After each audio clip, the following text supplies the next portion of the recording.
Rajasekhar sir, sir biker title కాబట్టి మ్యామ్తో మీరు first time ఏ bike మీద ట్రావెల్ చేశారో అన్నది చెప్తే. చాలా బైక్లో ట్రావెల్ చేశాను సార్ ఫస్ట్ ట్రావెల్ చేసిన బైక్ అని అడిగాం సార్, అందుకే ఫస్ట్ ట్రావెల్ చేసిన బైక్ ఏది నాకు గుర్తులేదు.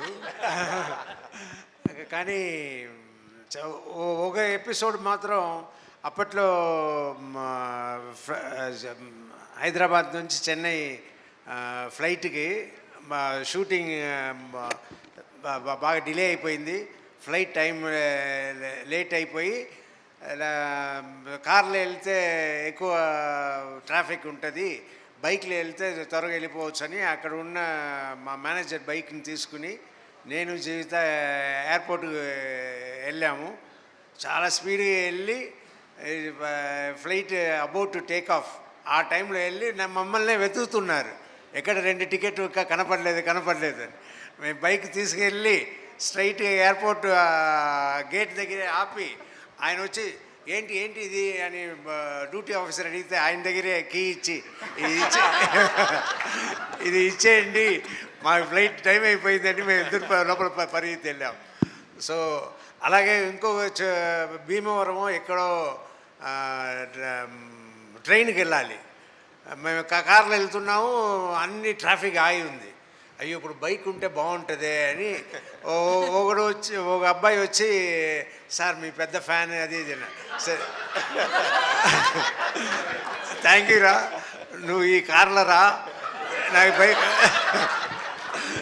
నాకు బైక్ ఇవ్వు, మేము ట్రైన్ పట్టుకోవాలి అని ఆ బైక్ తీసుకుని జీవితాన్ని తీసుకుని నేను ఆ ట్రైన్ పట్టేసుకుని వచ్చాను. ఆ కార్లో వచ్చి అబ్బాయి బైక్ తీసుకెళ్ళిపోయాడు.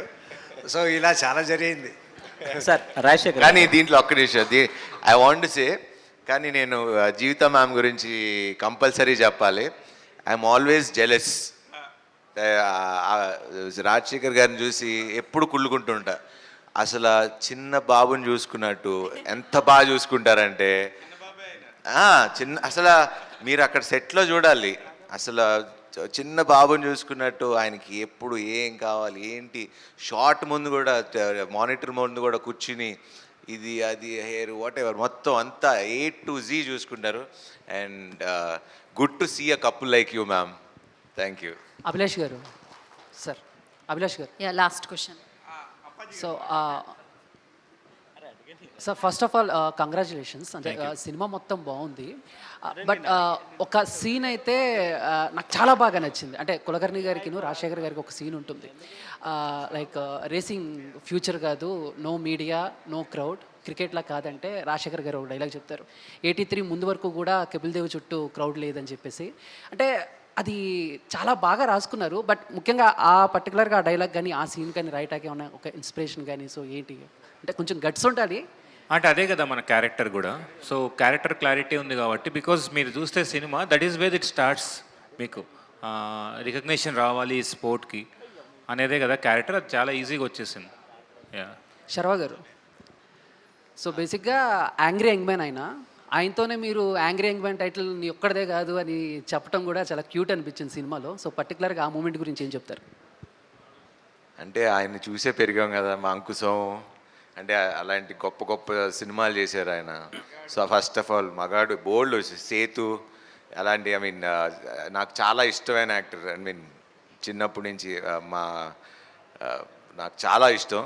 అండ్ అలాంటిది అంటే కల్లో కూడా ఊహించుకుంటామా మనం, అంటే రాజశేఖర్ గారితో యాక్ట్ చేసి ఆయన టైటిల్ గురించి ఆయనతో మాట్లాడతాం అనేది, దట్ యాక్చువల్లీ మీరు very good question, because that's a very sweet moment. ఈ యాంగ్ టైటిల్ నీది ఒక్కటే కాదు నాది అని. సో అసలు అలాంటి స్టార్తో మనం చేయగలుగుతామా, చేసామా అంటే dreams do come true. So yeah, it happen. Rajasekhar గారు, మీ మామూలుగా ఈ సినిమా రిలీజ్ అయినంత వరకు మేము మిమ్మల్ని యాంగ్రీ యంగ్ మ్యాన్లా చూసాం. అండ్ సోషల్ మీడియాలో బాగా ఈ గోలీల్ ఫ్యాక్టరీ సంథింగ్ అన్నారు కదా, కానీ ఇది రిలీజ్ అయిన తర్వాత బైక్ ఫ్యాక్టరీగా మారుతుంది పక్క. అదే ఇప్పుడు చూస్తున్న వాళ్ళకి బైక్ ఫ్యాక్టరీలా మారుద్ది అనుకుంటున్నాం. మీరేం దాని మీద ఒపీనియన్? అయినా నా గోలీ ఫ్యాక్టరీని వదలలేదు. One more question. సినిమా అంతా చూసినాక మేం బైక్ డ్రైవ్ చేసినా, బైక్ గుర్తొచ్చినా, మా ఓన్ బైక్ని మేము డ్రైవ్ చేసినా, ఆ రేసింగ్ ట్రాక్, బైక్ చేజింగ్ సీన్సే గుర్తొస్తున్నాయి. అండ్ ఒక్క డౌట్ ఏంటంటే శర్వా గారు అమ్మ ఎవరు సినిమాలో అనేది చాలా హంట్ చేస్తుంది నాకు నిన్న నైట్ నుంచి. మీరేనా? అక్కడ ఉన్నారు కదా. సో అంటే ఒక ఫోటో అయినా చూపిస్తే బాగుండేమో అనిపించింది. అదొక్క డౌట్ ఉండిపోయింది అది డైరెక్టర్ క్వశ్చన్ అది. సార్.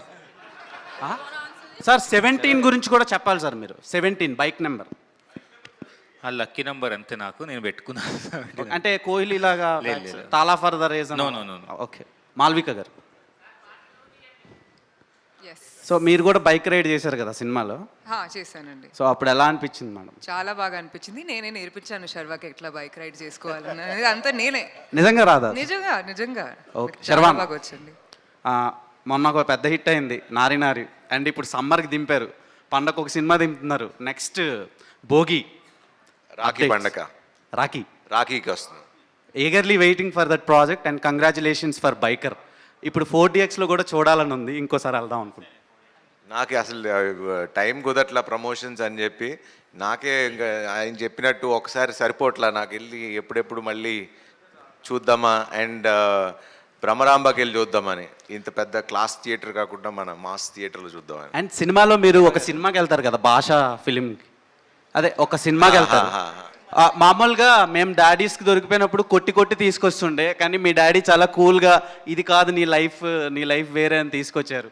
సో ఆ టైంకి మీ లైఫ్లో ఏమైనా మెమరబుల్ మూమెంట్స్ ఉన్నాయా? అది మనం ఎక్కడ దొరకం కదా. అంటే దొంగతనంగా చూసిన ఏమైనా ఉన్నాయా? మనం ఎక్కడ దొరుకుతాం. Congratulations whole team. Sir Rajasekhar గారు యాక్చువల్గా ఈ సినిమాలో లాస్ట్ క్లైమాక్స్ ముందు మీరు చెప్తారు కదా, అతని లైఫ్లో అంటే ఫాదర్ కన్నా ఆ అమ్మాయి వచ్చినప్పుడు అతను సక్సెస్ సాధిస్తాడని చెప్తారు కదా ఒక సీన్లో. అవును. Yes sir. అది అప్పుడే కదా మా మనసు ప్రశాంతంగా ఉంటుంది. మనసు ప్రశాంతంగా ఉంటే ఈ కెన్ రేస్ బెటర్ అన్న ఇదే. సో మీ లైఫ్ రేస్లో జీవిత గారు ఎలాంటి ఇది పోషించారు sir compare to that scene?